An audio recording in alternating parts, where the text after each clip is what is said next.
Good morning, good morning, good morning, and welcome to Intro to Google Forms. I am Desiree Alexander. If you want to sign in, the only way that you can get a certificate is if you're watching this live. If you watch it on YouTube, unfortunately, there's no certificate. However, if you are watching this on YouTube and you want a link to the resource that Sarah is going to give us, it's going to be in the description. So just look right underneath the video and you're probably going to have to click show more and you'll see the link to the resource. So again, I'm Dr. Desiree Alexander. These are all of the ways that you can contact me. I'm the one that's emailing you, like, come in now and all that kind of stuff. So if you want to contact me for anything, there you go. So I'm going to very quickly go through the webinars, the paid and the free events that we have coming up. The reason why I go through this so quickly is because they're all on the same website. So if you go to the website, you get much more information. You can sign up and all that good stuff. So next week, we have Google Drive on Monday. So we only have one next week and it's on Monday. So my people that have been coming on Tuesday and Thursday, put that in your head. It's Monday next week and it's only one. So Google Drive, same time, but different day. So put that in your mind. And then, of course, we have Classroom, Chrome, and other apps.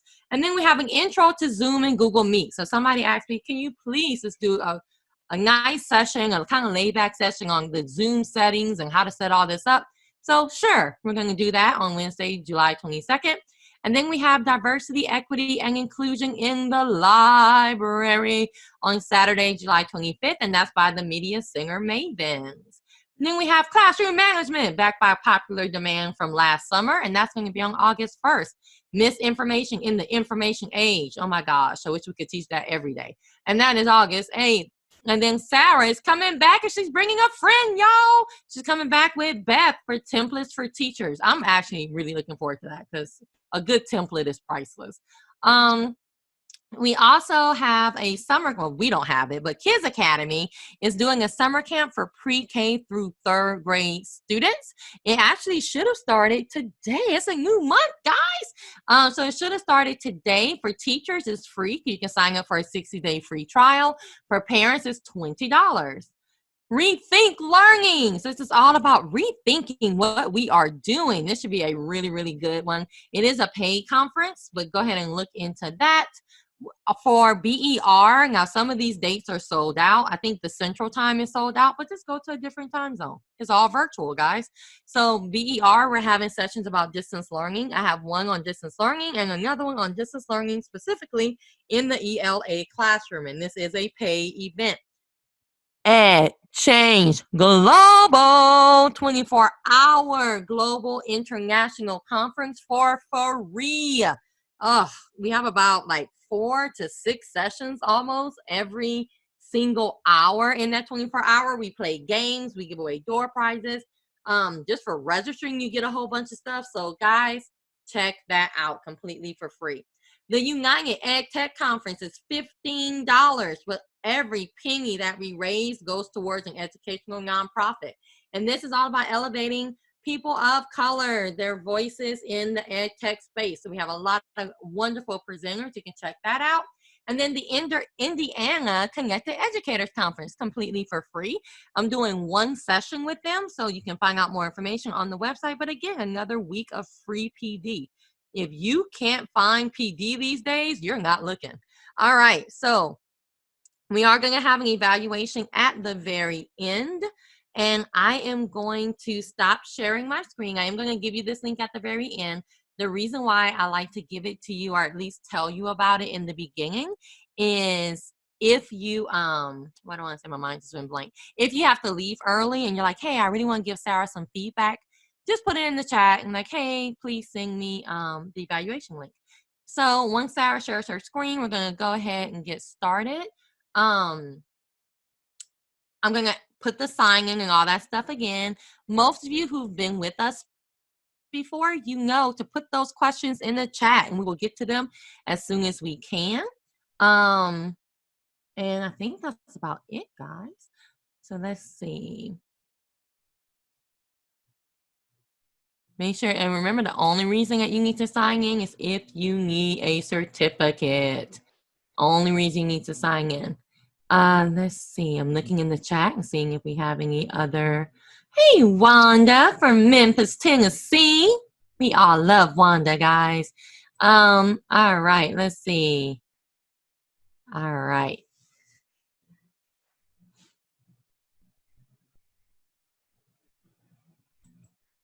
So, Sarah, is it letting you share your screen?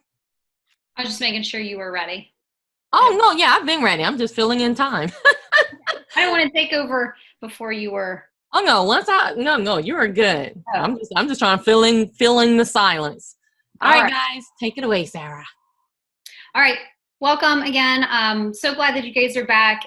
Love seeing so many of the familiar names. And like Desiree said, love the, had a handful of, or probably more, interactions on Twitter after the one on Tuesday. So I'm loving that. And Desiree and I are both like, just reach out to us if you have questions, if something wasn't super clear. I hands down love helping teachers better understand Google, how it can be used in their classroom. And like my secret nerdy passion is, don't take these things at face value. Take them, look at them, and then go, what else can I do with this? Because they are so much more than what they are at face value, just like us as humans. But to get started, a little bit about myself. Those of you that have been here, once, twice, you're going to hear the same spiel.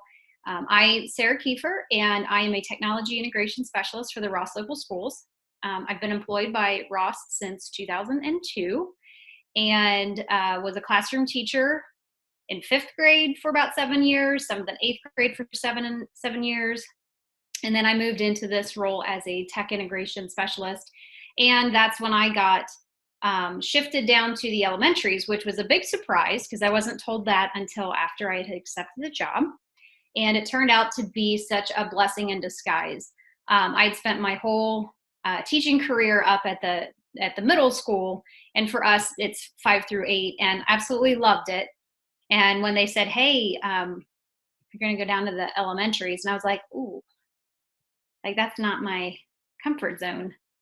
But I think you can pull that into a lot of this technology. Is it may not be your comfort zone, but guys, like I just absolutely love it. I love Google. I love the elementaries. I love teaching.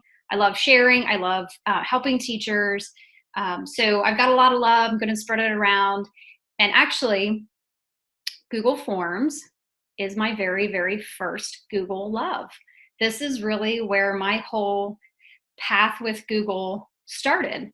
And it connects Desiree and I in a way, if you follow the breadcrumb trail, because in October, I went to the Google Innovator Academy, and Desiree was, and still is, my innovator coach.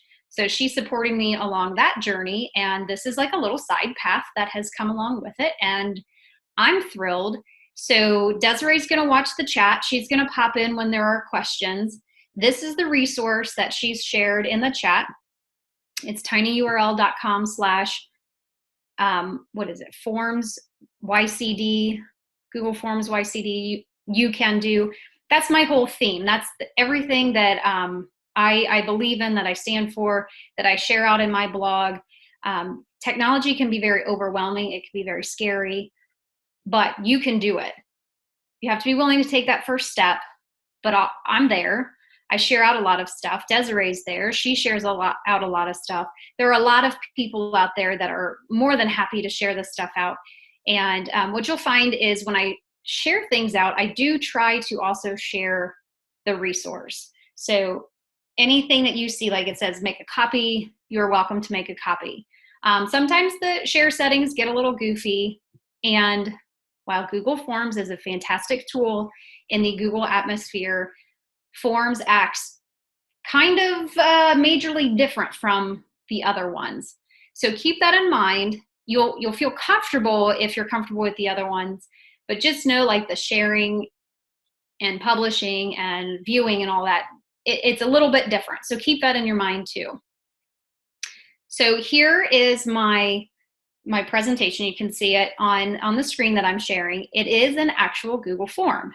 So what I've tried to do with each of our each of our meetings and focusing in on each of these applications, I thought, wouldn't it be great if I used the tool itself to help you become more comfortable, to show it off, to kind of give you the ins and outs of this tool. And when it came to forms, I was just kind of like, oh man, I don't know that I can do this. I'm like, I probably just have to do a Google slide. Love me Google Slides. Love them, love them, love them. And I'm like, well, I can make the Google slide look like a form, right? Like I could mimic that. And then it hit me. I'm like, wait a minute. No, I'm going to set up the Google form as the presentation, just like I did with Sheets. Not your traditional, not your go-to, not your first thought, but this form, for the most part, and you'll see in a minute, this form is my presentation. So again, it's like the other ones where you can, if I start talking about something and you're completely comfortable with it, feel free to move on or come back or ask questions in the chat. That might be a good time to be able to do that. And I'm more than happy to answer questions if I say something too quickly, or if I cover something and you're not sure what that means, feel free to pop it in the chat and Desiree she'll get them out there to me. But Google Forms is truly, honest, my very, very first love. And you might say, well, Sarah, that's great. You keep talking about this, but I'm not 100% sure what a Google form is. So we're going to go ahead and we're going to jump in. So when you look at this, I'm going to kind of refer to this particular question of the form as my table of contents. Okay, this is not your traditional form. Keep that in mind. I know that, and I set it up, but it also should clue you in that there are some ways that you can use these in very alternative fashions. So here I've listed a bunch of questions. So you say, what is a form? So you click this, and then down at the bottom, just like Desiree's talking about with her sign in, you may not be able to see anything below this. You're going to have to scroll, right? So you scroll down and you see next. So I selected the question, what is a Google form? And it's going to take you to here. And here's where I'm going to give you the answer. A form, really honest and truly at its most basic, intro, just at face value, it's actually a survey tool. And a lot of people forget that, teachers especially. We forget that that's actually what it was created for. It's a survey tool. It is not and was not created as an assessment tool. But teachers are very creative people. Teachers are very innovative people. And somebody looked at it at some point very early on and said, oh, well, if I'm asking questions, that's like a quiz, right? So Forms has evolved over the last several years to become what a lot of teachers use as an assessment tool.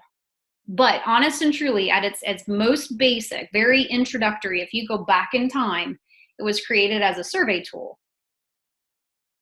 Okay, so keep that in the back of your mind. You go, well, why can't it do this? I would say it can't do it yet, because that is something that Google is fantastic about, is when they hear feedback, especially if they hear a lot of feedback over it, they tend to kind of pivot and change and adjust. And a lot of times, like, they add in stuff. That's if you're a Google Classroom user and you have noticed some of the newer features that they have, it's in large response to teachers, because teachers are like, no, we gotta have this, we gotta have this, we gotta have this. Why can't you do this? Why don't you have a grade book?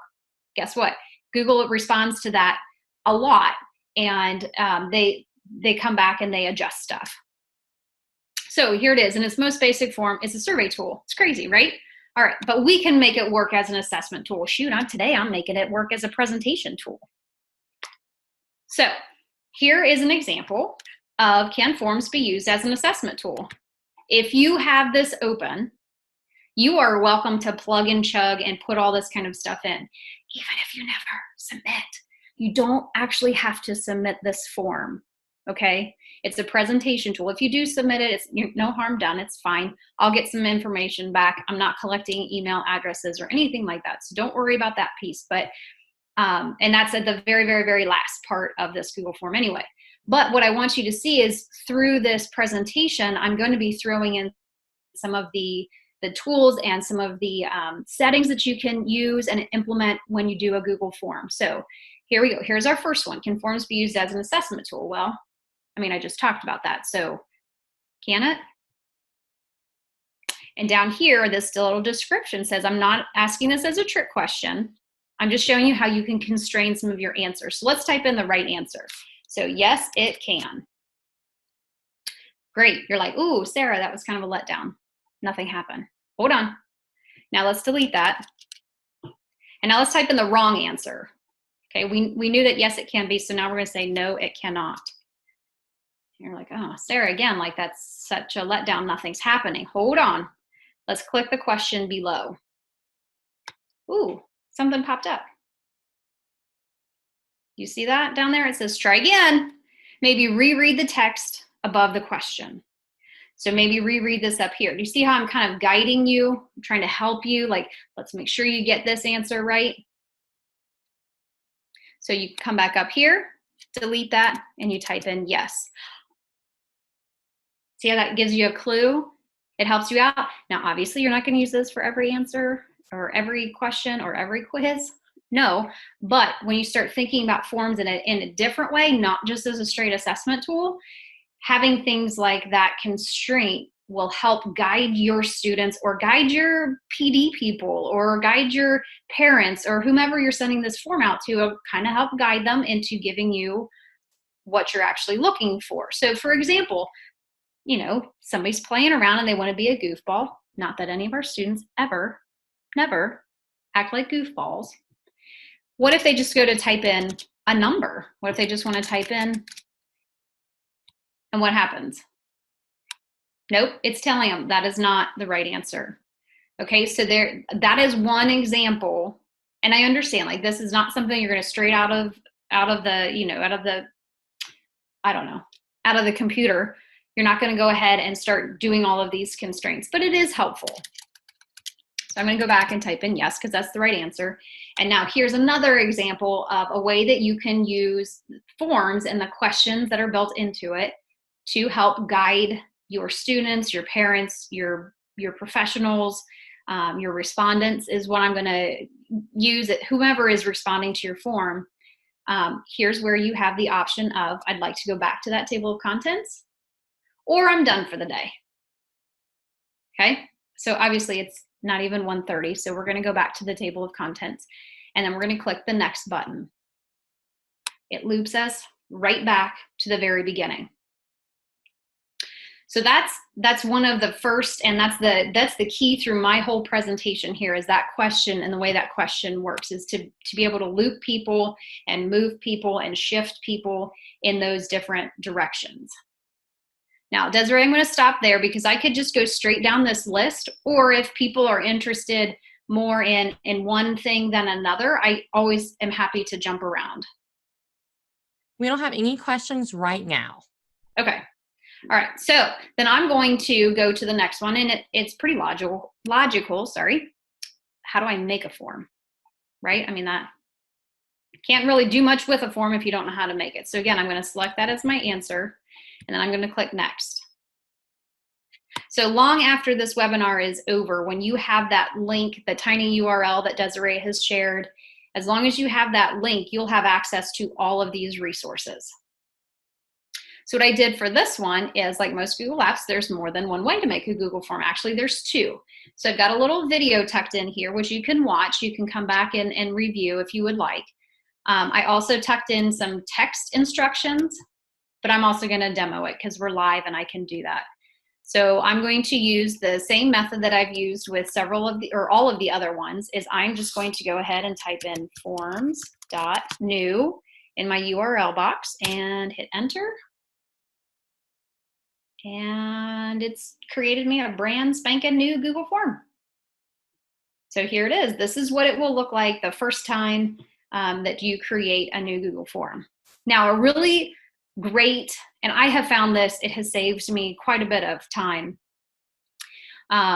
is when you title your form with slides and docs and sheets, it's always up here in the top left corner.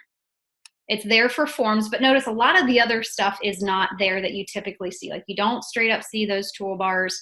You don't see the star, you don't see the folder and all that kind of stuff that you would see in the other ones. So that's where I say forms operates a little bit differently. But what I like to do is I like to title my form here in the body part of the form. Let me practice form. And then now do you notice some things popping up here? Here I am trying to like reach with my left hand.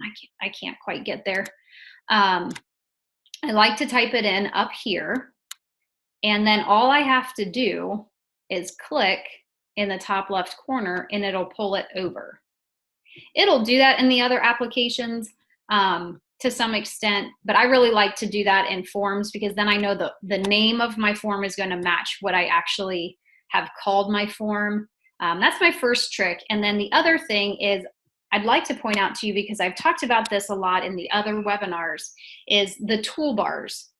And once you're comfortable with the toolbars in one application, you're going to feel a lot more comfortable with them in the other applications. Forms is slightly different, but it does share a lot of the same tools. I break up Google Forms toolbars into 3. So this one right here, the top, the big long white rectangle, that's the first toolbar. That's like your header toolbar. And then you have this tiny little rounded rectangle here on the main part of your screen. That's a small toolbar. And then the third toolbar is actually one that I consider hidden. It's behind the world's skinniest snowman. And I know you might think that I'm crazy, but I'm telling you, once you're comfortable and you hear and you get over the weirdness of the world's skinniest snowman, you'll find him on the screen. You'll start seeing him in a lot of places. So when you find the snowman, make sure that you click on him because he hides a little menu of some kind. Sometimes he sleeps too. Do you remember that we talked about that definitely in slides. He sometimes gets tired and he has to lay down. So when you click on him, more options show up. So this is the third toolbar. And you might say, well, Sarah, like, can you cover the toolbars a little bit more? Guess what? That's one of my options in the table of contents. I have a couple of videos. I go into a little bit more detail on them, and we'll cover them as we go ahead and we use Google Forms. So right now, this is your basic. You open it up, you give it a title. That's what I always suggest in everything. When you use that forms.new, sheets.new, docs.new, it just creates it literally in my drive. So I always recommend that you come up and you organize it. And when you see that folder up here, make sure you come in here and you organize it. And you can organize it however you want, wherever you think it's the most appropriate. I want to move it into my school folder, and that's where it is. The other way to create a form, go into your drive, open the folder where you want it to be, and then click that big new button, and then click Forms. Now, that's all covered in those videos, so I'm going to skip over that part because I think there's just so much that we could talk about and we could cover, and we could go back and forth about all of these different questions and the settings and everything like that for forms. So I'm going to go ahead and jump in, unless Desiree, you have any questions for me. I think the questions we have, you'll get to later, so I'm holding them. Okay. All right. So let's go ahead and let's talk about like these descriptions. You're going to see them in a lot of places on Google Forms for every question and titles and things like that. This little form description, notice how visually it's a little bit smaller. And I love how Google does this. So obviously the title is the big thing. You gotta know the title.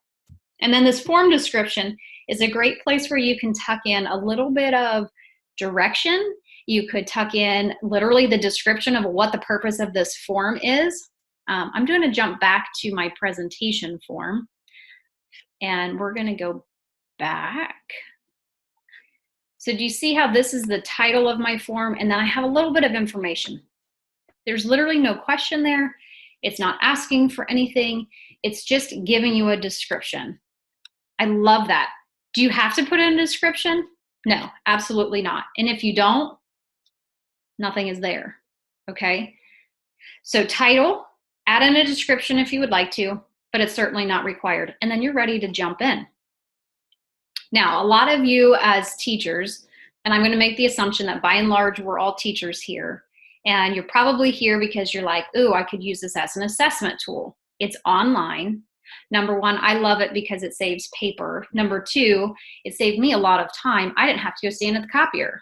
I would tell people like, you got to get on this Google Forms thing, guys. The copier no longer is my best friend. I didn't have to stand there. I didn't have to wait. I didn't have to fix it when it jammed. I didn't have to worry about, did we have enough paper? I didn't have to worry about any, oh man, it's out of staples today. I can't staple this 5-page test. I didn't have to worry about any of that. I said, the copier no longer is my best friend. I'm using Google Forms. Oh, by the way, it can grade for you. Did you know that? It'll grade for you. It can. It's an option. Okay. So using forms can really, number one, save you a lot of time. Any of you make typos? Any of you like to fix the typos right away? And then you plan to, and then you forget to, and then next year you go to print them out, and then you're like, there's that same typo. Google Forms, you can go in. I would change it in between classes. You know, sometimes, I don't know why I always transpose the T and the H in the, and my kids be like, Mrs. Kiefer, you spelled that wrong. And I'd be like, oh, hang on a second. I go and I fix it. Next class, done. Cleaned up, fine, no problem. Love that about forms. Okay, so let's go ahead and let's jump in and let's make a question. This is awesome because there's so many different question types, and you can even kind of interpret the question types a little bit different based on what you need. Now here, obviously you would want to type in a question. So maybe, where are you from? And then did you notice that it changed to a short answer? Because initially it's going to start out as a multiple choice. That's like its default start. And then when you type it in, Google's AI is in heavily in action right now. And it's reading that question. And in Google's brain, it's going, I think you want this as a short answer. And I remind teachers and I remind students when I talk about Google Forms is, hold up. Just because it changed it to that doesn't mean that you have to stick with that. And this is where like a lot of people will go, oh, the computer is smarter than me. No, the computer can be programmed to do a lot of things, but our human brain always needs to be able to trump that. Because I'm like, well, no, I'm not giving them an option. So I'm actually going to go back and change it to multiple choice. You absolutely can. And then here's where you fill in your options. Maybe I would say, let's go United States. Let's go Canada, if I could spell. Mexico. You could continue this list, put down all of the continents. You could put in whatever you would like, and you could put other. So you never have to worry about not including someone, if you will. And they could type that in, right? Now, multiple choice questions. What do we all know about multiple choice questions, whether it's in a Google form, whether it's on a piece of paper, a state assessment, wherever you find a multiple choice question, the key to a multiple choice question is you can select one answer and only one, just one, not more than one. You can select one. That's a multiple choice question. Okay, so that's one thing to think about when you're choosing your answer or your question type. Now let's look at all of these other things that show up down here. There's these two pages that look like they're kind of like sitting on top of each other. I cannot stress enough, hover over them. I'm not clicking. See, here's both my hands. Don't click on them. Hover over it and it's going to give you some kind of direction, some kind of label, some kind of instruction. So that would be a duplicate. And if you do that, it literally duplicates everything. Now be careful. If you accidentally click too many times, you might have like 4 or 5 of them. But when you do, you find an oopsie. Oops, I didn't mean to click that. Garbage can right next door to it. Click it and it's gone. Okay, your Control Z or Command Z if you're on a Mac also does work. So your keyboard shortcuts, keep those in mind as well. Sorry, I'm getting a little click happy here. I'm going to get rid of that. I only want to have this one question. Right next to it, this is teachers. This is an invaluable tool.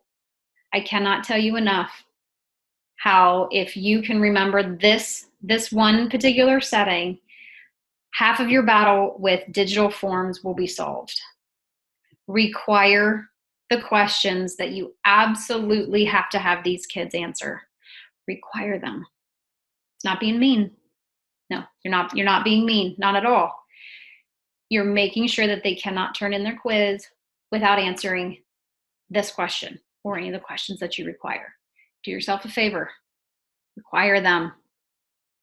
Because what happens when they say, but Ms. Kiefer, I answered that question. I know I did. I picked Ohio. Okay, well, you can tell me that, but it's on the computer, and that's not what it says. It says that you didn't even give me an answer. Same with the paper. Like you could show them the paper and say, hey, it shows that you left this blank. It's right here. It's blank. Kids could turn in papers all day long blank. If you require them on a Google form, they literally will not be able to submit the form unless they answer this question or any of the questions that you mark as required. Do yourself a favor, require it. I cannot say that enough, require it. Now, let's say I look back at this and I go, I don't want that other, I just want them to pick one of those. Click that X, it's gone. Okay? Now, the other major setting piece in a question, specifically, hey, look, here's another little snowman. See him down here? I told you, you'll find him everywhere. He's there, the world's skinniest snowman. That's what I like to call him. Some people call him 3 vertical dots. I like snowman. So when you click on that little snowman, you're gonna see this little menu. Remember I said that you could add descriptions? I could add a description. See how it gives you that little clarifier down there? You could type in something there. It doesn't have to be there though. You could just uncheck it. And then you see this little go-to section based on. We'll get to that in a minute. That's kind of like another step, but that is how my form that I shared out with you as the presentation, that's how my form works. It takes you from one section to another based on what your answers are. And then here, teachers, listen up. Here's another great time saver and mentally for your own sanity, this is another great tool for you to keep in mind and pay attention to and use when it's appropriate, this shuffle option order. So if I turn that on, each time this particular form is opened, these options are going to be in random order. So this is where maybe you have 3 versions of your quiz and you hand version A to this student, version B to this student, version C to this student, and then you keep going, so that if somebody looks at their paper, you look at your neighbor's paper, which, they don't do, they look at their neighbor's, their options are not going to be in the same order. And yes, before you even ask the question, there is a way that you can shuffle the questions to an extent, okay? So you might want to have that setting checked. Now, I'm not saying that our kids cheat. I'm not saying that, but we are human, and I think we need to be aware of this kind of stuff.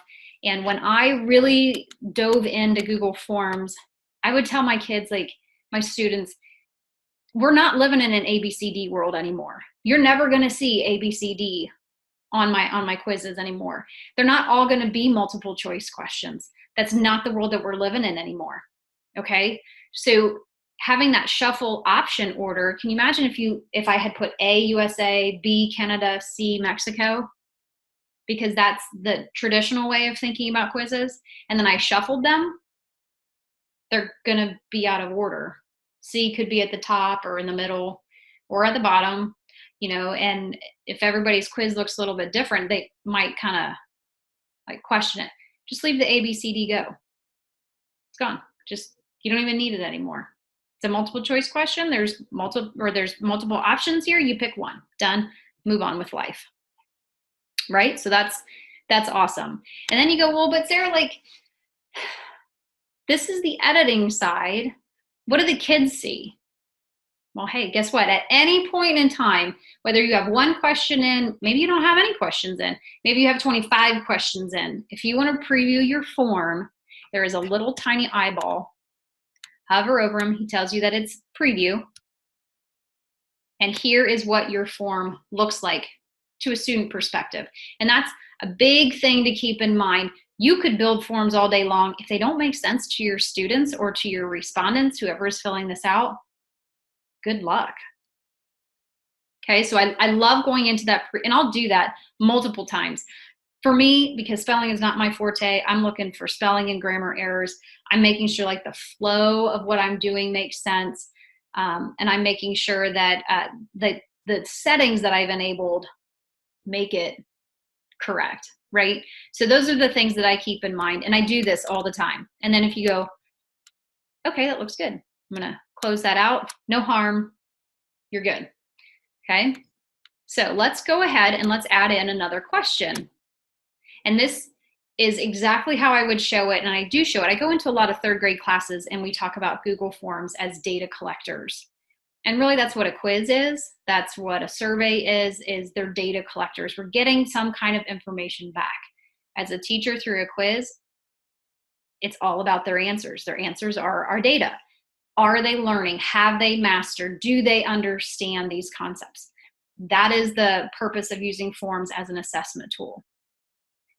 And the better you can craft your questions, the better you can craft your thinking about and the flow of your form, the better your results are going to be. And I don't mean that the kids are going to learn any better because you've got this beautiful form. I'm just saying that you'll be able to understand better. Do they get this? Do they not get this? Is this their trouble spot? Is that their trouble spot? So be thinking about that. How you're asking these questions will play into the information that you get back. So you say, well, Sarah, I want to make another question. Great. This little plus sign. Pretend like you're in math class. That's what I would say to the kids. If you're in math class and you want to add something, do you see anything on your screen? Oh, the plus sign. Okay. Hover over it. It says add question. Easy enough. There you go. There's your new question.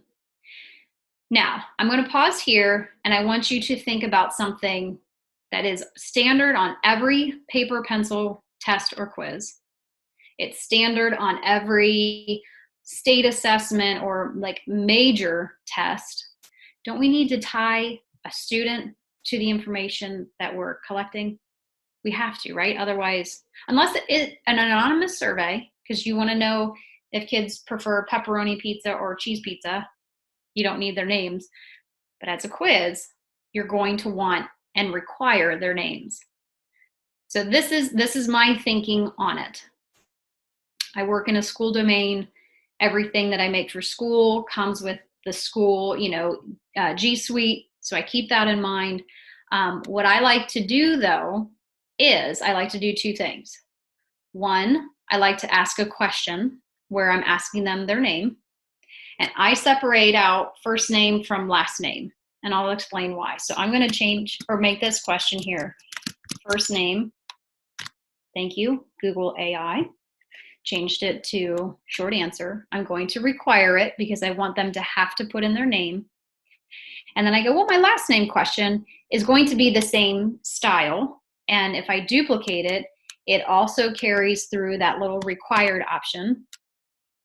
So then I'm going to change this to last name. And then I have my 2 basic identifiers, a first name and a last name. And that's because through using Google Forms in a classroom, I've often found students will put their last name as their first name and their first name as their last name. And when I put them together, it became, I like things in alphabetical order. I could easily see if Sarah Kiefer put in Kiefer up here, Sarah here, I could flip those on my spreadsheet if I wanted to. But I like to have that because I always like to sort by last name. And when you separate the 2 out, you're helping the students see first name, last name. Okay, it's not foolproof, but it's close enough. So I've got first name, last name, and then the other thing that you might want to think about, like when you're in a classroom, depending on what your team situation is, how your classes are set up. I was on a teaching team for both 5th grade and 7th and 8th grade. At 7th and 8th grade, I taught 3 7th grade classes and I taught 3 8th grade classes. So what I really like to do was I like to separate out each of my classes. Some of you might go, oh, so you make 3 forms. To me, that was a lot. I wanted everything together because I wanted to know, was I getting this for everybody or was there a common theme for everybody not getting it? So what I always did was I added another question. I would add it and it would be class period. It could be block. Like every school seems to have their own way of naming things. So I would just put period and then I would do maybe first period. I feel like I'm kind of doing a little bit of physical therapy for my left arm here. I'm kind of stretching it a little bit. If this is your first session, I had shoulder surgery about 2 weeks ago, so I'm doing a little bit of physical therapy here. by stretching it. I'm sorry if I look a little awkward. Let's see, first period, third period, fifth period. So again, it's a multiple choice question because there's only one answer. They're not in my first and my third. They're only in one. So that's why I choose multiple choice, and I am absolutely going to require that. And I go, okay, whew.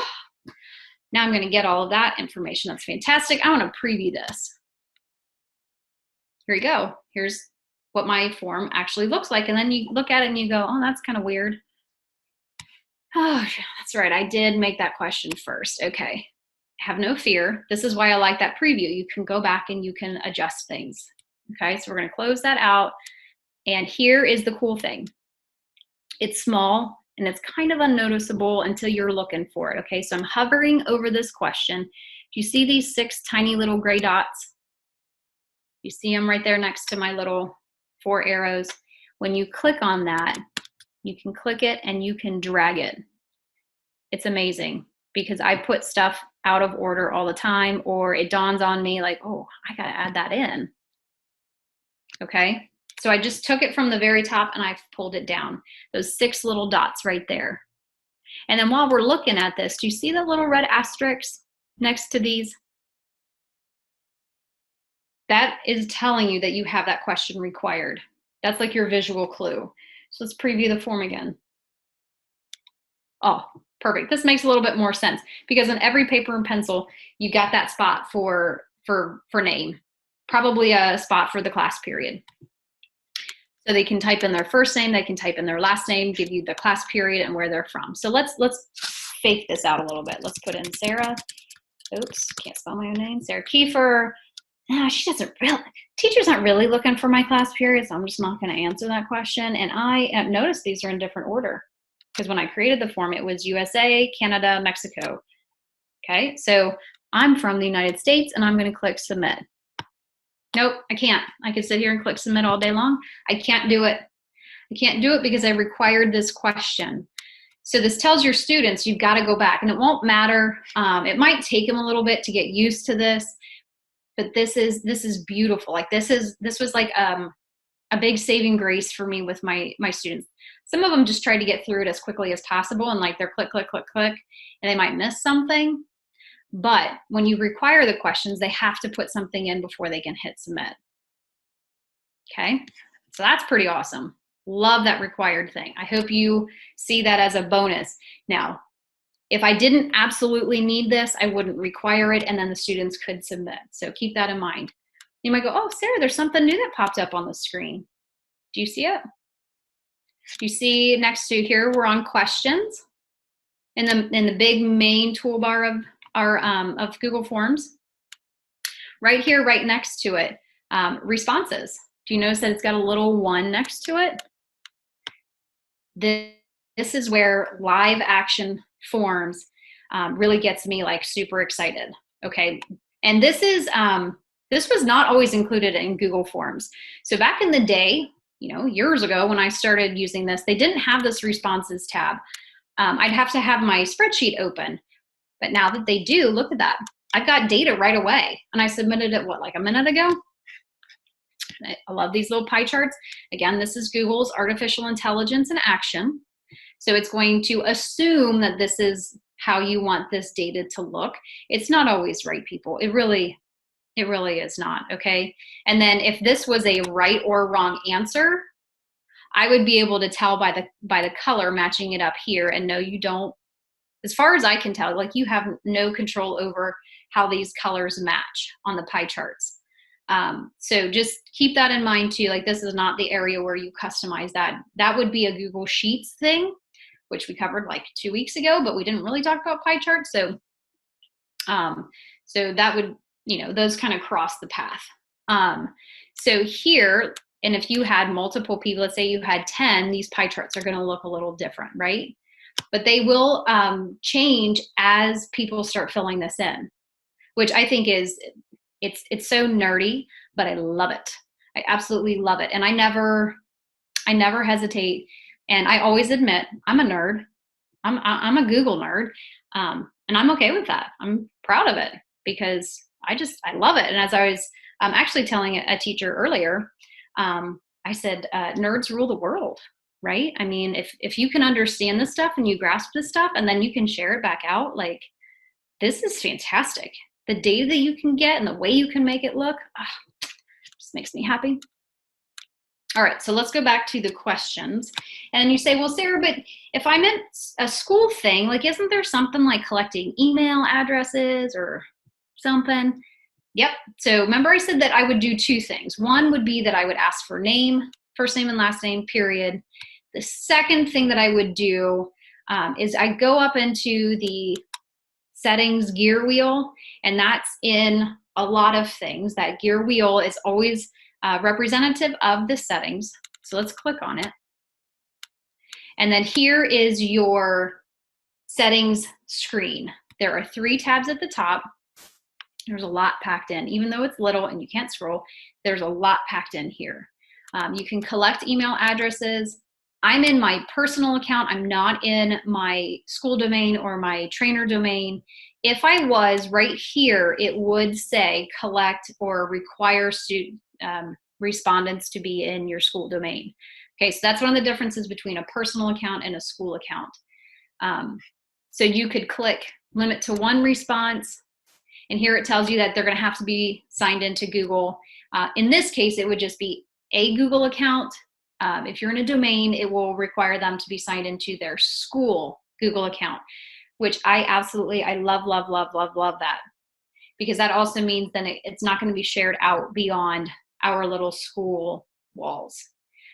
For quizzes and tests, I just attribute that to my desire to keep that test security a little bit tighter. If you want people to be able to respond more than once, you would have to turn that off and then collect email addresses. And then these response receipts, you might go, what is that? See that little question mark? Hover over that little question mark and it gives you that little respondents receive a copy of their responses. So if you have them put in their email addresses, it will send them back the information. Maybe you've submitted that on a lot of professional development forms. They use Google Forms, and at the very bottom it'll say, send me a copy of my responses. I love doing that. And it gets sent back to me. So like literally in the next few minutes or whatever, you would get that email back with your answers. So it's fantastic. The other kind of settings down here that you want to pay attention to is, can they edit after they submit? I will say typically in your typical use of using forms as an assessment, you're probably not going to have this set. But again, think forms is far more than an assessment tool, way bigger than that. So if it's something that you want them to be able to come back and adjust and edit, you'll click this. And then here's the other one, see summary chart and text responses. So this would allow them like the back end viewing to see what other people had answered more than just themselves. So Desiree, any questions specific to the settings so far? Not so far. Okay. So then let's move to the next tab. Since we're already here, we might as well talk about this, the presentation. There are 3 options that you can do here, the progress bar. I'm going to jump back to my presentation Google form down here at the bottom. Here's the progress bar. It shows you. And that it's kind of yellowy gold color down here. That will move and will show you as you get further along in a form. Kind of helps, in a way, a comfort level for people to know, how much more do I have to answer, you know, or goodness, how long is this form?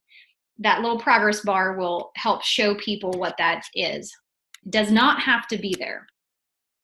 And then shuffle question order. Remember, we talked about shuffling the answer options within our where are you from. Here's where if you wanted to shuffle all of your questions, you have 10 questions. They do not have to appear in the same order from one student to the next. But don't worry, the data still is clean on the back end. So if you have 30 kids taking the same Google form and it randomizes all of the questions, it's still going to keep the right answers with that particular question.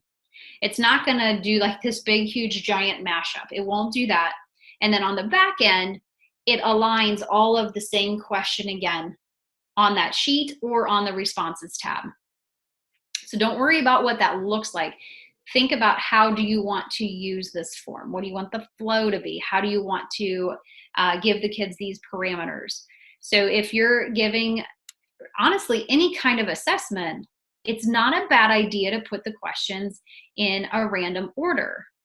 Because what if you want to use that same assessment and allow the students to do it a second time, or maybe a third time because you're building mastery of a topic? It's not necessarily the best if you put things in the exact same order all of the time. Okay, so if you use this, it'll always shuffle that order no matter how many times they open that form. And that's another great little setting inside of here. And then if you should want them to be able to submit this form more than one time, you're going to want to leave this checked, that they can just go ahead and immediately submit another response. However, if you only want it done once, I would uncheck that. Now, okay, so Google Forms, obviously you can tell, like, I love Google Forms. Like, they're fantastic. And they're used for so many different ways. And in fact, I was telling Desiree before we started, I literally had to like close my computer, and I said to myself, Sarah, you could give them examples all day long. Like, I just, I did it for this thing. And I started just Googling in my drive, not Googling, searching in my drive, all of the different ways that I'd created forms. And I was like, I could show them this. Oh, well, we could do it that way. And I was like, no, Sarah, like, I've got to turn it down a little bit.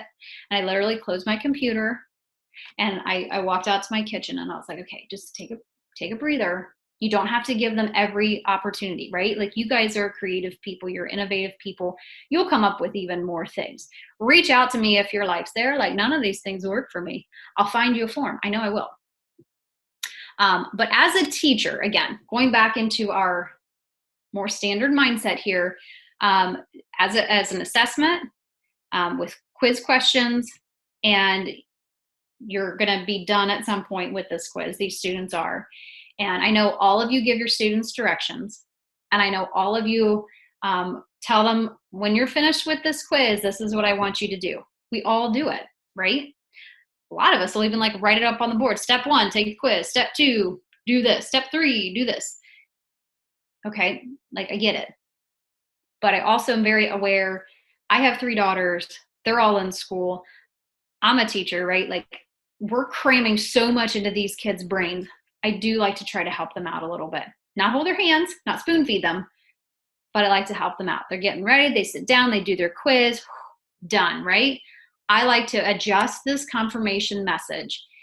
If I don't do anything here, it's just gonna say your response has been recorded. Great.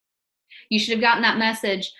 Desiree, correct me if I'm wrong, but you use a Google form for the sign-in? Yes, ma'am. And then do you adjust your confirmation message, or do you just leave it? I just leave it. And that's perfectly okay, right? There's nothing wrong with that. And a lot of times kids don't even pay attention to it. It depends on what I'm doing. If Right. I change it. Like, if I need to lead them to another link or something like that, then I'll do it. Thank you, Desiree. You took the words right out of my mouth. It's awesome. Sorry. No, you're good. Because you can direct people to the next thing. You can give them some kind of instruction. A lot of times I would be like, great job. That's awesome. Or, we're done. Like, if it was a big one, a big test, I might go, great job.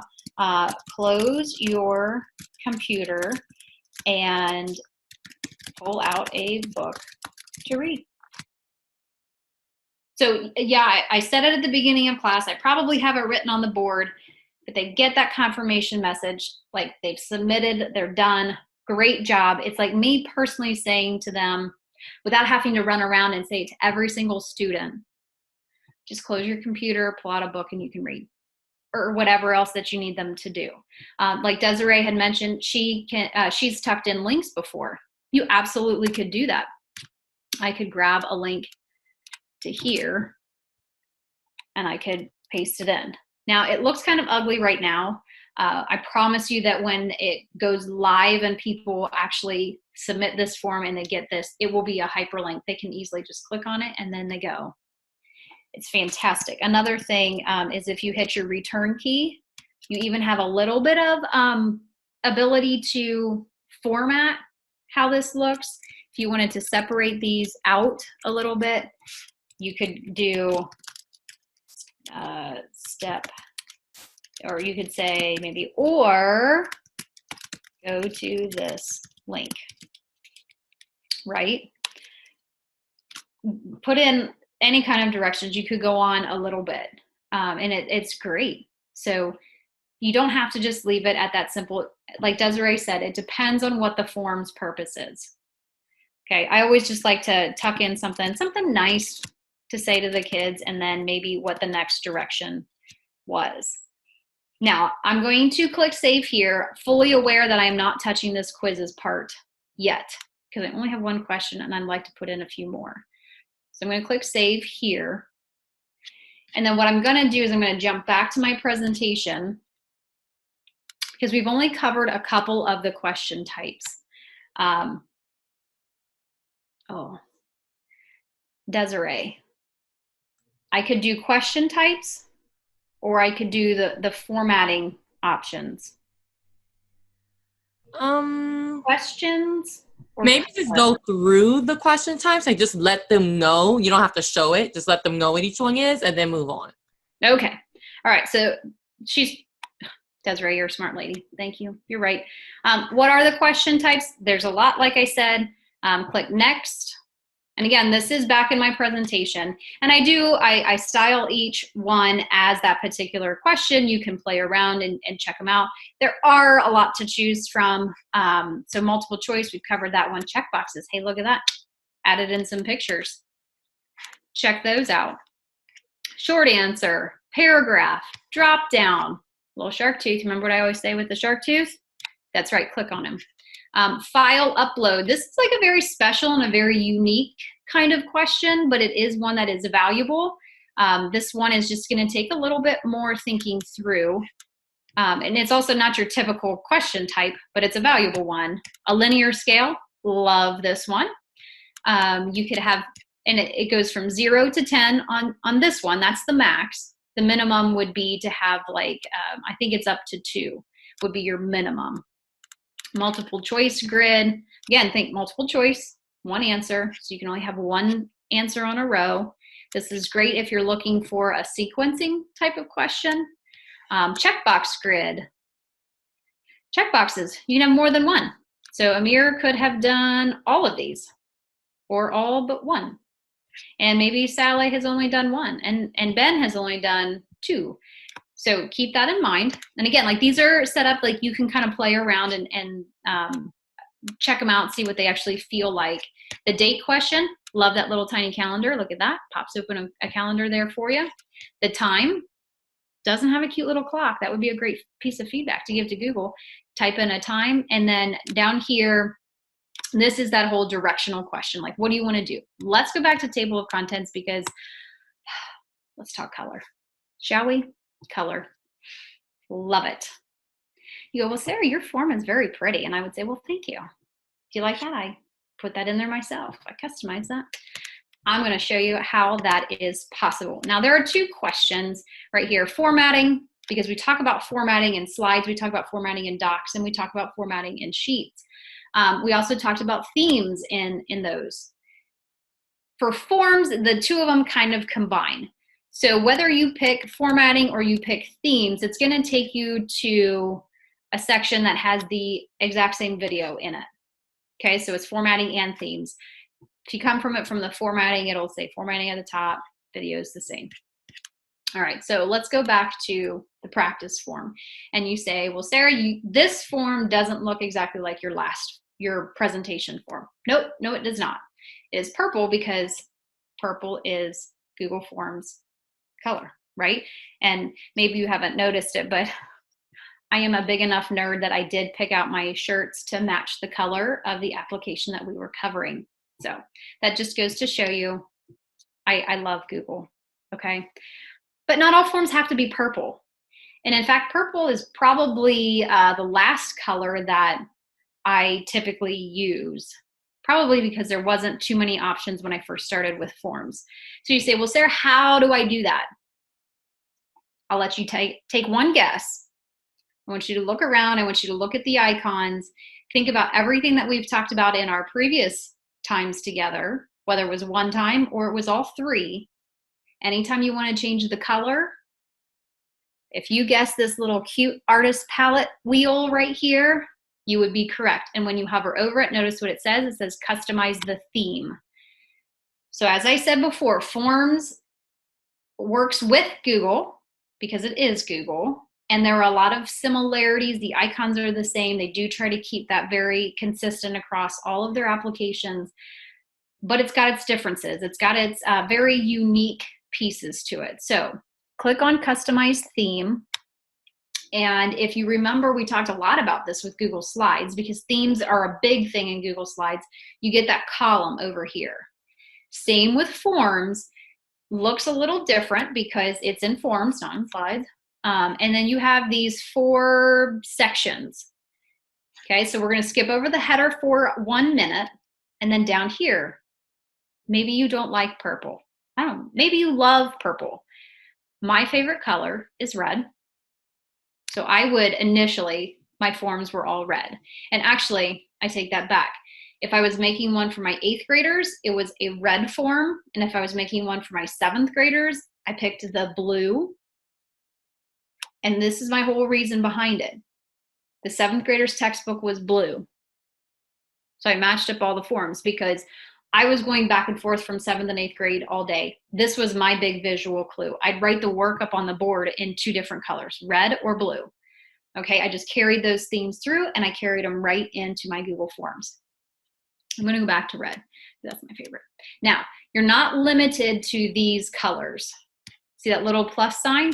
Just like in the other Google applications, when you open up the palette or the little paint bucket or the text color, if you see that little plus sign, you can customize. And this is where I'm just going to drop that little hint. You remember my favorite extension, the Color Pick Eyedropper? Yep, you can use that Color Pick Eyedropper. Find the exact code for the color that you really want, and then you can pop it in down here. Otherwise, you can do a little bit of dragging around if you would like, and then you just say add. Slightly changed my theme color, and then the background color. That is this pale, shady color in the background. You can adjust. It only gives you these 4 options, and these 4 options are based on the theme color that you have chosen. So this is not something that you can customize. Customize your theme color, but your background color is what it is. I'm going to go back to that red. That's my favorite. Now, the 4th option down below is your font style. When we talk docs and slides and sheets, you have a standard set of fonts included. So you can click on that font and you can change it to whatever. And you say, well, Sarah, there's that little shark tooth. I know you're going to tell me, click on it and I'm going to be able to change them. Sure, but you got 4. That's it. To my knowledge, you can't add any more. These are what they are. That's it. And I'll say, you could be sad, and I am kind of sad because I really do like certain fonts. But then I go, does it really matter? I just want the people to be able to read this form, right? So you can pick out of those 4. And then, as I like to tell, like, just get on with life, right? Pick one and let's move on. This is not something that you have the ability to customize crazily. So just pick something and move on. Now, here's where you can spend your time that you're not looking for fonts because you can't add any in. You've got those 4. So here's where you can spend your time. Click on this choose image. Okay, you ready? See all these topics? That's right. They build in a lot for you. So you can even scroll through and you can choose, hey, there's the earth, right? Isn't that nice? Maybe you're science, maybe you're studying the earth. Wouldn't that be a great picture to put in for your header? Or maybe you're studying animals. What does that look like? Kind of like a little frog, butterfly, beautiful. Maybe you're in a computer science class. Maybe you would want to pick these robots. Or maybe you're sending out, I don't know, an RSVP. Can you see Google Forms being used as an RSVP? That's right. You could pick a beautiful picnic up here, or maybe the movies. Go through, check these out. There's a lot there to them. Or the middle button, the upload. You could pull in a photograph that you've taken. You could pull in an image that you're allowed to use. You could even do a little bit of app smashing, create something in a Google slide or a Google drawing, which we've not talked about, but it operates a lot like Google Slides.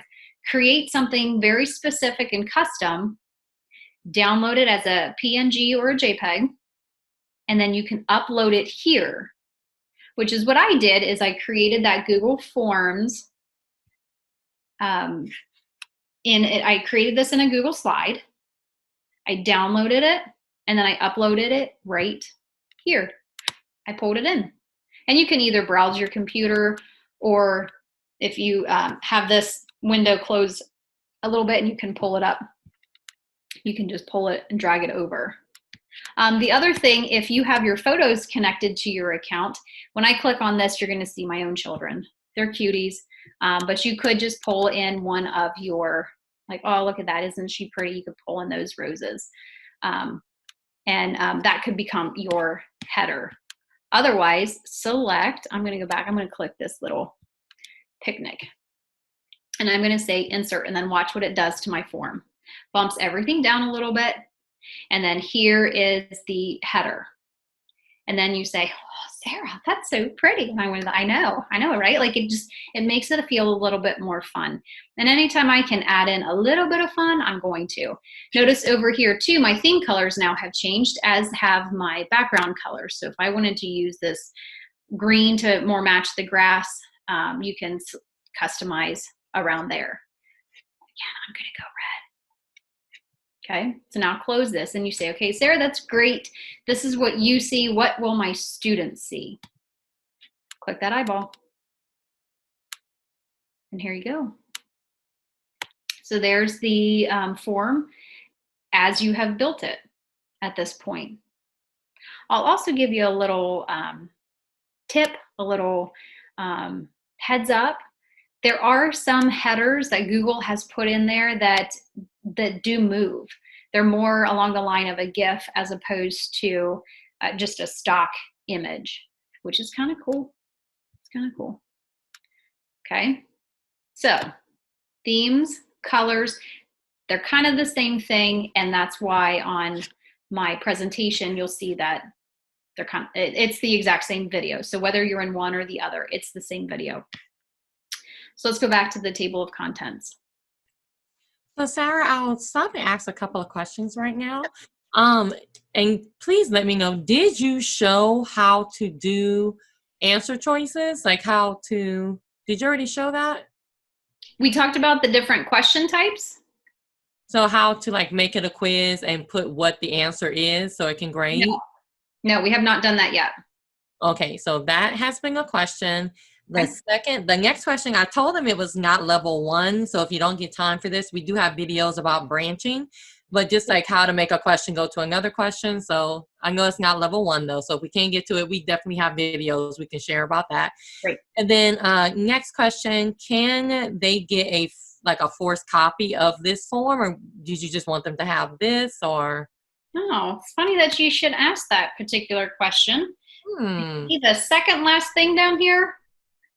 Can I make a copy of this form, or of a form like this one? So let's click on that and let's go to that part of the presentation. And the answer is, kind of. Copying forms is, less than pretty. With slides and docs and sheets, it's you preview it, like you see it, and you're in view mode, and then you can go to File, Make a Copy, as long as you're logged into your Google account. Forms doesn't work that way. Okay, so if you want a copy of my form, this presentation form, or any other form, as far as I understand, and Desiree, please do, because I was doing a little bit of research. If you have the link, as you guys who are in this Zoom, and if you're in the if you're watching it later on YouTube, if you just have that tiny URL, I do not know of any way that you can force a copy of it, regardless of whatever my share settings are. Correct. Unless I'm wrong as well. Correct. Because that means they would be able to steal your stuff just Right. by, so correct. Right. Now, what can happen is I am aware of, I would say, 2 ways that you can make copies of forms, but you have to have some kind of connection to the editor. So again, here's a little video. So if I go through this too quickly or you want a little reminder of it, watch that video. But let's jump back to my practice form, okay? If you have, like, let's say you and I are friends, like in person, and you're like, hey, Sarah, that presentation was awesome. And I said, well, just go ahead and share out that link. You can, plug and chug around, click and choose and directionalize and all that kind of stuff. It would just have my header on there, which wouldn't bother me at all. But anyway, or if I could, I would have to do this for you. I'd click on my skinny snowman, and then I could make a copy, and I could add you as a collaborator. Okay, so if you have editing access to a form, all you do is make a copy, and it's going to ask you, you can even go ahead and organize it. That's pretty comfortable for even a new Google user. Now, what you also can do is if you come in here and we start talking about the share settings, which again, Forms doesn't follow the exact same wording and configurations. They actually have to think about it as collaborators on this form. So click on collaborators, and it's going to bring up your list. And here's where it does look very similar to everything else as far as the share settings go. Right down here, only people added can open with this link. So I'm going to have to change that. I'm not going to restrict it. I'm going to say anyone with this link, and then I'm going to say done. So now what I could do is I could take this link and I could share it out. The problem I see with that is, there's quite a few people in this little session right now. If Sally comes and she wants to change this and she wants to have last name first, she's changing it for everybody. So sharing out your edit link is not a great option, but what you can do is I just clicked in the Omnibox, the URL, where that, I call it an ugly URL, the HTTPS up here. What you can do is delete the last 4 letters, which spells edit, and you're going to replace it with copy. I'm going to hit the enter key, and you're going to see my screen change. So this is that force a copy.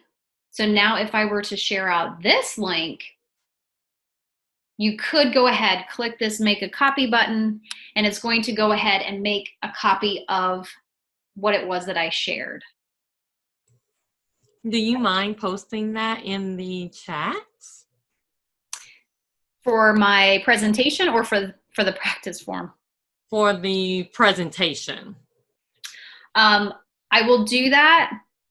Do we want to do that now or like? No, just they're asking, will you Okay. share that? Copy link. And of course, guys, you have her email address as well. So, if it's something like that, you're like, oh, hey, I want to use it. Can I use it and give you credit? Blah, blah, blah. You can email her as well. And the other thing, guys, too, people, friends, the other thing that you can do is you can just go ahead and you can share this link. It makes more sense to be at the beginning, right? I mean, at the front. Feel free to take this link and share it out. I know it's got like my information up there. That's a great way to give me credit. And if you want to use this in your PD session, just, hey, I went to this session over the summer. Sarah showed me this Google form. It's pretty cool. Like you can work through this together.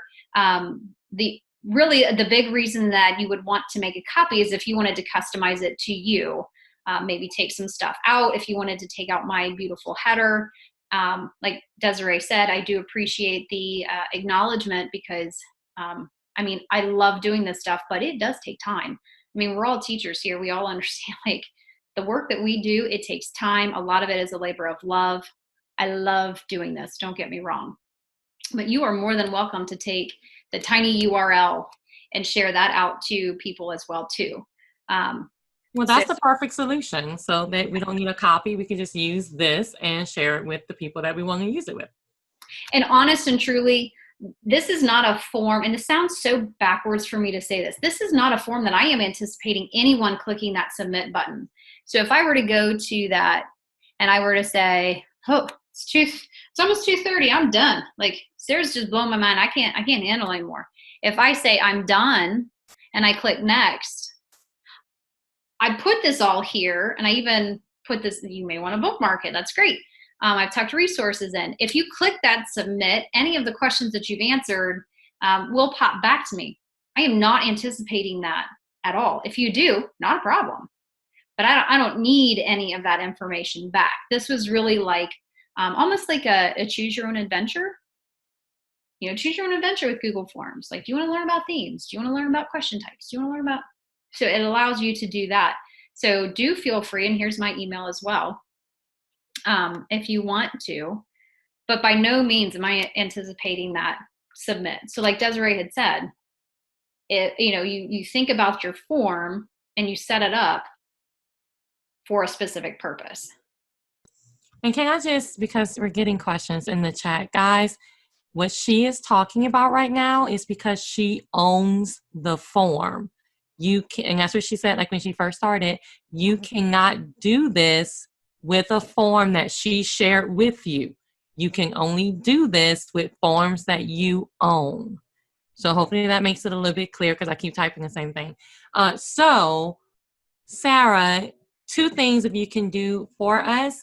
Can you just kind of point and tell us what the other things on the toolbar? I don't know if she means the top toolbar, I guess. Either the top toolbar or the floating toolbar. Just kind of tell us quickly what they do. And then can we get to quizzes? Yes. Quizzes. Everybody's like quizzes. Let's do quizzes. Let's do quizzes. Okay. All right. So let's just briefly, and again, I can't stress this enough, and I'm sure Desiree would back me up. Hover over these icons. Yes. I'm a big visual person. Hover over them. Add-ons. We've talked about add-ons. You want to know more about add-ons? Add-ons. Go back to the table of contents. I've got a section about it. Wink, wink. You want to know about, oh, yep, customized theme. That's right. Sarah talked about that. Oh, the eyeball preview. Oh, yep, Sarah talked about that. Gear wheel. Got it. Send. I do have a section about that as well. The world's skinniest snowman hides a menu.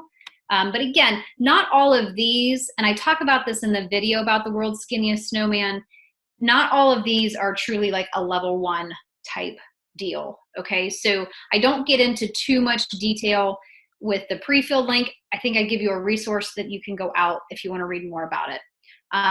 Script editor, I have never personally ever touched that in a Google form. That's still beyond me, something that I still need to learn about. So I don't talk about that at all. When you get to this tiny toolbar, that's a good name for it, the little tiny toolbar. Hover, add a question, import question. That is a newer feature of Google Forms. You can actually go in, search your other forms that you've created, and pull in questions. If you're constantly doing first name, last name, class period, you could pull those in. You don't have to type them in. Saves you a little bit of time. This one, title and description. Title and description, right here. All it is words. It's not actually a question. Can you insert images? Yep, I've got a section and a video about that. Add video? Yep, I've got a section and a video about that one too. And add sections. I have a section about adding sections. Okay, so that's all in there in the presentation, and which is the Google form. So keep that in mind. And I do want to point out, because this is where, let's go back. I am going to go to the toolbar question. There it is. It is actually going to provide you with a link, because while Google Forms is great, and I love Google Forms, it's not the best for everything. So what I did was I created a slide deck, and I actually gave you more information about these three that have the little purple dots next to it. Ooh, go back. I'm clicking toolbars, sharing and publishing, and then I've got my own little, there we go, that guy needs to get, looking for resources. So when you click on that, it takes you to the toolbars and it jumps in deeply to these 3 particular toolbars. So if you want to know more about those, here you go. And then when you, and this is where I talk about too, side by side. When you're doing Google Forms, this is a very valuable piece, especially when you're creating your quizzes for the first time. A lot of us have them digitally already, probably saved as a Google Doc, because those are what you print out. And then you go to the copier and you stand there and you make your copies, and then you come back to your classroom. When I went digital, I had the digital version of the quiz here, and I had the Google form here, and I did a lot of copying and pasting. So I split my screen like that. So let's go back to content. And now we are ready to, are we ready? Should we go to quizzes, or do we want to talk about anything else? Just mainly quizzes and responses, like how to get, so like the nitty gritty. Did you say quizzes, Desiree? Quizzes, is that a question? All right. Okay, so quizzes, here we go. I am actually going to go to this question of what are some of the ways I can use forms, because like I said, I started thinking about all of the ways that I have used Google Forms. And I started out here. This is what I just considered a glorified Scantron. This was my baby step into using Google Forms. I already had my quizzes on paper. I just wanted to collect their answers digitally. So I just made and this was pre my thinking about there's no longer ABCD. So this is how I had mine set up first. Great, right? You're like, that's kind of boring. Go back here. Here's another one, self-grading quiz. You ready? Here we go. Here's the example. And by the way, I'd like to point this out. It does give you the option for the example, so you can see it, what a student would see. And then down here, I did go ahead and give you the link. I'm not saying that you're going to want my exact chapter 4 quiz that I taught back in the day. I mean, we're talking probably a good 6 years ago at this point. But it will give you the ability to go in and kind of like dig around and check out what settings I have, what settings that I don't have, and all that kind of stuff. You can click on that link. And I did try to do that for all of the ones that I've tucked in here. So here's a quiz. I'm going to go ahead and I'm just going to Sarah, Kiefer, 4th period. Notice I do have the ABCD because this is kind of showing you my evolution of using Google Forms. I am just taking this very quickly so that I have at least one response. Next. Great. I've added in a picture. Yep, I'm looking at that picture. This is what I am. And honestly, people, I'm just picking answers. Great. Now, because I did set it up as a quiz, and we'll get to those settings in 1 second, this is what your students will see. And I think this is a very important part of understanding which settings you want and which ones you do not want. This is what the students will see. Notice it was straight multiple choice.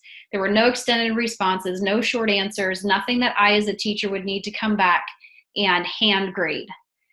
So I would release the score right away. So the kids could just click on view score.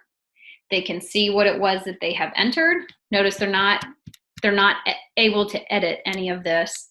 They'll see that their score was a 7 out of 12. No, it does not do percentages.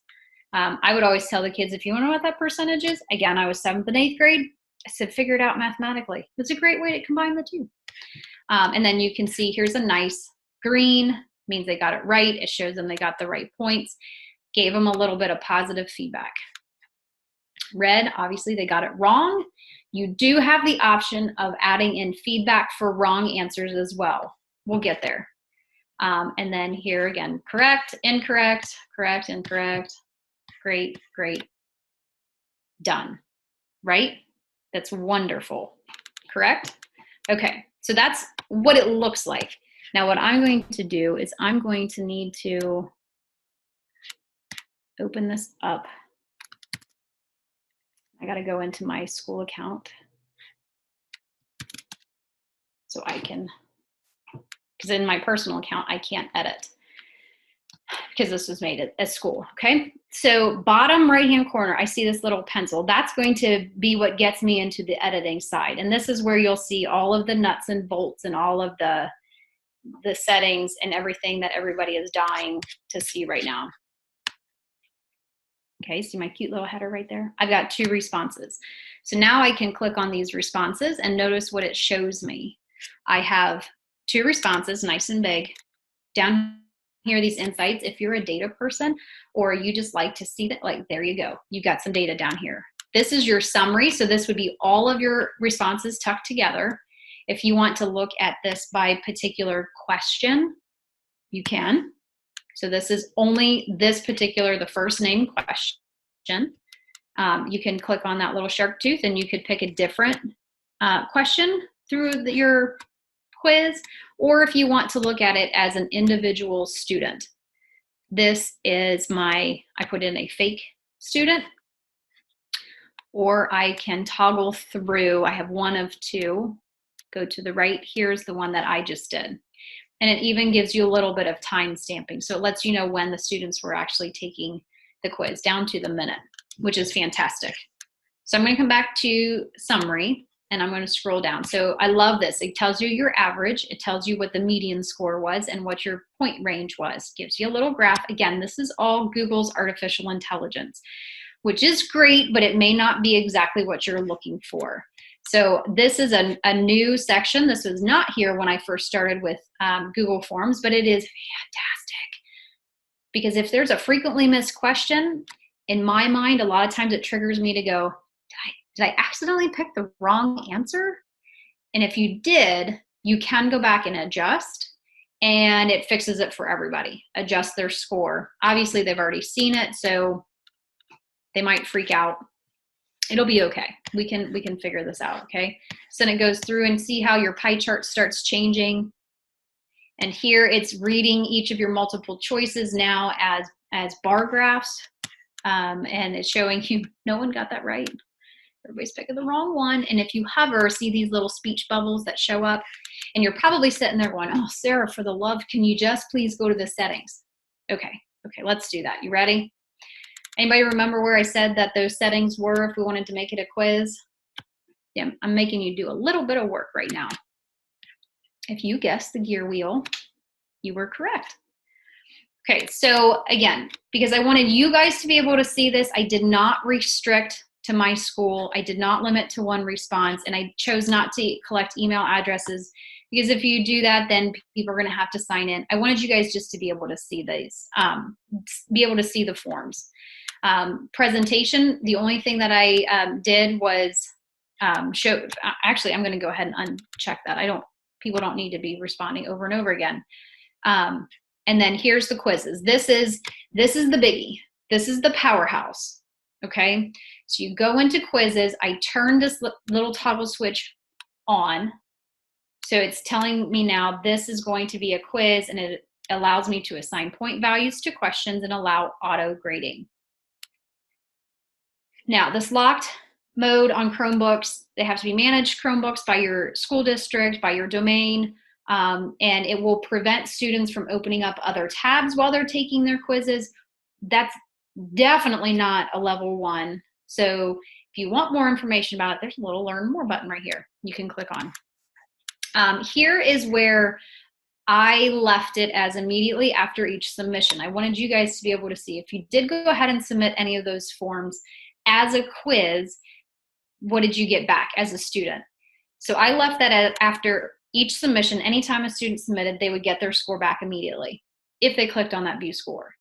If you don't want them to, you could change it to later after manual review, which to me, I would do that if I had some sort of short answer or extended response question, and I didn't want the information to go back to the kids until I had it all taken care of.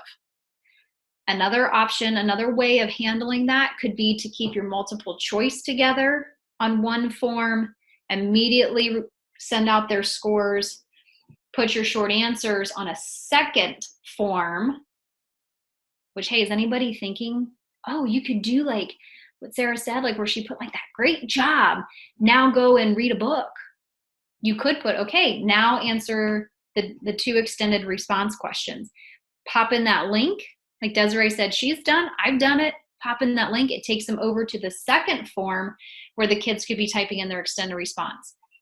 Don't have that one, make that one release manually after I've graded it. It's like the best of both worlds. And then down here, your respondents can see, like I showed you, we could see the missed questions and we could see the point values, but I did not allow them to see what the correct answer was. So when students submitted that quiz, they would not be able to see what the correct answer was. Most of the time, because I was giving these quizzes 3 times in a day, or depending on how our day got split, one class might take it one day, one class might take it another day. So I didn't ever let them see the correct answers. It's a viable option and it's great. It just didn't work for me for most of my quizzes. Okay, so you would save your settings right here, and it turns your questions now. You're gonna see it a little bit differently. Okay, because I had talked about the, I had clicked on that manual, like later after manual, it added in this email question. So let's change that. I'm going to uncheck that. I don't want this to interfere with you guys being able to play around with this form. All right, now, I don't know about you, but I never graded a first name question. But notice, because I changed the whole form, it's giving me this as an option. So there's the answer key. First name is not something that I ever graded. Class period, not anything I ever graded, so everything's worth 0. I actually don't even go into those questions. Now, this question, question number 1, is a question that I would grade. I've already done the answer key on here, but I'm going to show you what it will look like. So I click on the question, just like if I were to edit, maybe I wanted to go through and I wanted to take out the ABC. And notice when you click in there one time, please notice it highlights the whole thing. I've done that numerous times, and I delete the whole answer option. Click, click, click. So I've gone in and I've modified it, right? Now you see this little green check? It's because I have already clicked on answer key, and it allows me to pick an answer. Okay, now here it is allowing me to pick more than one. It's not actually true. I only have one answer to this question. So I've picked it, I have adjusted my point value, and you could do the little up-down arrows if you wanted to. Since these are all just a straight multiple choice, I just made everything worth 1 point. When you start to change the point values, you'll notice up here, 12 points. Now it changed to 13. So it will automatically be calculating that for you.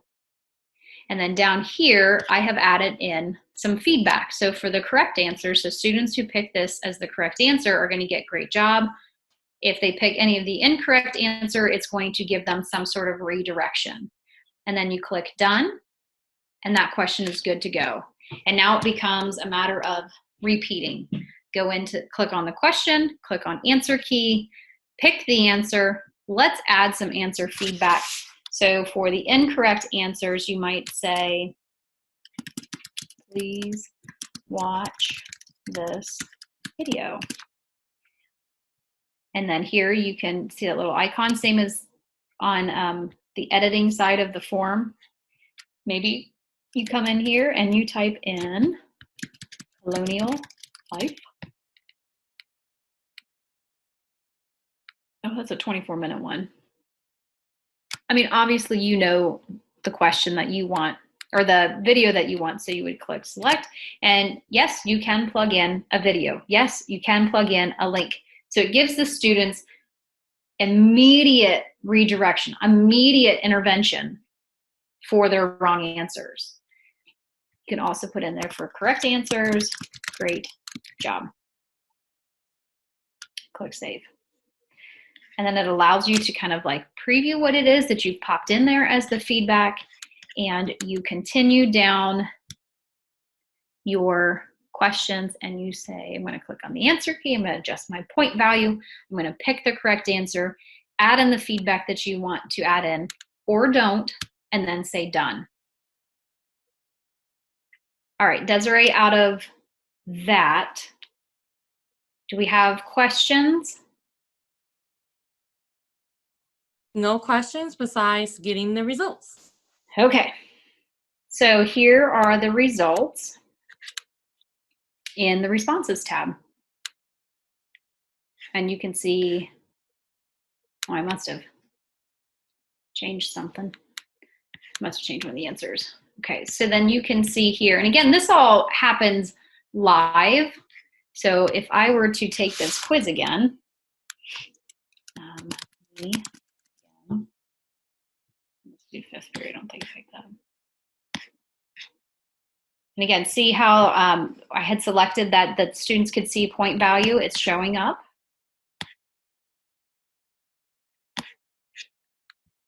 There we go, there we go. There we go, there we go, there we go.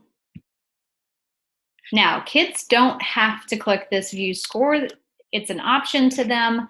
You would have to do a little bit of specific instruction for them to be able to do that. And then when I come back in here, do you see how it automatically changes everything for me? It's added in that student did not do well. It's adjusted the average, the median, and the range. What you can also do is this right here is powerful. This is great. This is wonderful. But there's more. You could click here. You see this little green icon? If you click on that, you could create the spreadsheet. You could add it into an existing spreadsheet. I always just create a new one. It just, to me, it works a lot cleaner. So I'm going to create that spreadsheet. And then here's where the data dumps. Okay, and you can even see that even though I changed that particular answer, I took out the A, B, C, D for that question 1, it still is putting everything together. Here's where, if you attended the Sheets class, if I wanted to put these in alphabetical order, I click on that little shark tooth there, and I could sort A to Z. And it takes all of the data with those particular students. It takes it with that row. It even shows me the score over here. Now, I wouldn't say this is level 1, but I know a lot of teachers like to operate in the percentages category for grades. If you're not a straight up point value person, here's where using the sheet connected to the Google form is great, because adjustments that you make on the sheet don't get reflected back to the form. So you could insert a column. I'm going to do a 2-finger tap. I'm going to insert to the right. And let's say in your grade book, you do some of that weighting, or you use a percentage weight or percentage, whatever it is that you want. And then you would plug in the formulas here to convert your score.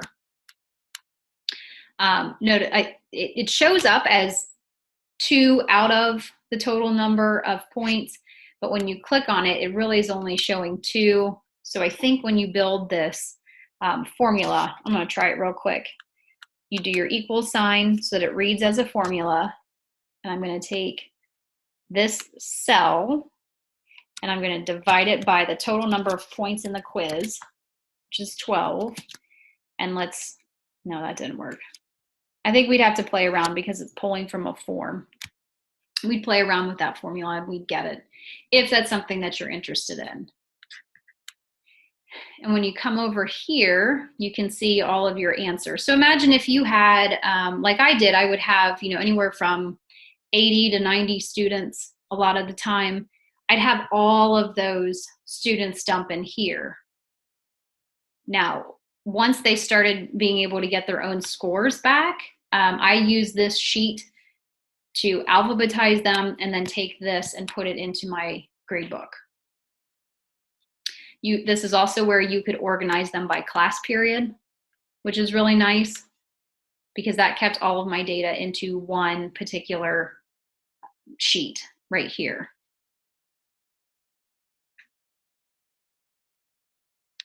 questions, comments? Nothing major, just, little questions. I think I'm pretty much handling it in the chat, so I think we're good. Okay, so quizzes are fantastic. But as I've said before, and I know this is where a lot of teachers want to use Google Forms, and that's fantastic, but I also know that not everything we do is like a true assessment. It's not always going to be set up as a quiz. It's not always going to be something that we need an actual grade for. A lot of teachers wear multiple different hats during the day and after school day is over. So keep other things in mind too. Here's a survey, and this can be you can go really deep with this. I would do this at the beginning of the year for our entire team. Yes, you do get some of that hard and fast student demographic information in your school system and all that kind of stuff, like parent name and all that. But you might want to ask some other questions. Like one of my favorite questions was, does your child wear glasses? Shockingly, at the 7th and 8th grade level, we'd have at least one student every year that, because we've had parents fill out this form, we would find that their student is supposed to be wearing glasses, and we had never seen this child in glasses. I wear glasses, several other teachers wear glasses, so we were then able to have that conversation with the parent and the child, and hey, how come Sarah hasn't ever worn glasses? And then you could tackle things like that. We'd find out about one year we had a student that the parent filled in this form and had told us that the student was actually blind in one eye. I had no clue. I had no clue about that. And having a conversation then, it helped us understand where best to have that student be sitting in the classroom in order for that student to be able to see the board, to see other students and all that kind of stuff. Like, you could ask a lot of different questions, and if you wanted to, you could go through here. So that's a great survey. If you're a moderator for an extracurricular, I was the yearbook lady. I don't know what else to call my, like, that's always what I said. I'm the yearbook lady. If I had students that wanted to help me out with creating the yearbook, which I loved, they would have to apply so that I had some information, so I knew how to contact them. Because again, we were a 5-8 building. I'd have 5th graders helping with it. I'd have 8th graders helping. So they'd have to fill in their name, their teacher, when they could actually meet. And then I always like to know like what it was that they wanted, like what was their purpose in joining this. And this was just really a way for me to kind of know the student before I even met them. Let's see what else. Working as a team of teachers. A big thing that we had, I was on a team of 4 teachers. There was a science, a social studies, a 7th grade language arts, and an 8th grade language arts. And we were all communicating. We shared about 150 students between us. And sometimes it was hard to know like that Sarah had called mom yesterday and Desiree had called mom last week. And we talked to each other all the time, but what we found was we were still missing. Like, I had no idea you called mom. That was the same thing I called about. Mom never, so it was a lot of miscommunication simply because there was so much communication. So what we ended up doing is I created a form to, a lot of times as I was on the phone or as I was emailing the parent, I would just open this because I had bookmarked it, type in the student's name. I'd put in Kiefer, the date, if it was a 7th or 8th grader, and then what the phone call or the intervention or the reason for the contact was. I'd log it here, and then what data assessment was I using? Was it about their behavior? Was it about their attendance? Like whatever it was, and then just a real brief blah, blah, blah. And then what we started noticing was once we started using that form to create the resulting spreadsheet, we were able to see, wow, all 4 of us, well, all 3 of us and the math teacher had contacted this parent out of concern for this child. So then we could say, hey, counselor, hey, principal, hey, fill in the blank, whoever the appropriate person was. We all are sharing this concern and we've contacted, and this is what we've done. This is what we've tried. So it was a great place for us to show our evidence. This hands down, when used consistently and appropriately, this can really show a great trend over time.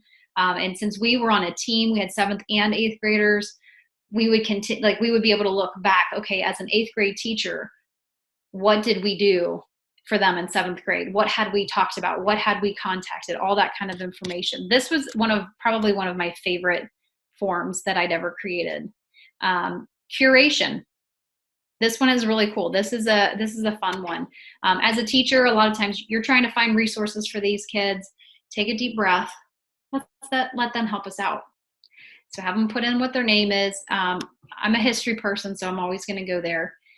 Maybe they found a historical person. Obviously, we're talking about the American Revolution because that's how I've themed this Google form. They could fill that in, and I'm just going to real quick. I found a historical person, click next, and then some kind of, I can't spell. I shouldn't be worried about that right now. Washington.